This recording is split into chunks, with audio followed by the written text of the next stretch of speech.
Hey guys, this is my Suzuki DS80.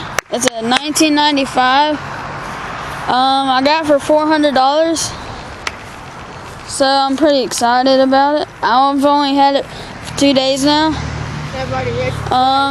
Yeah, my mom already wrecked it. I got it, and it had this.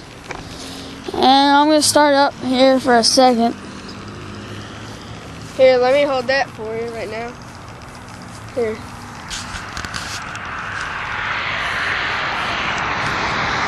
Hi. It starts on the first crank. And, I didn't even have to give it gas for it to crank.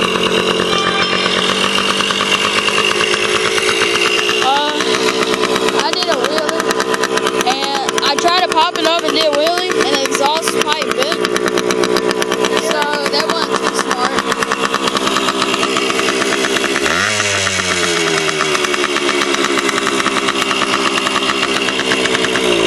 With a kill switch. Also has the lights,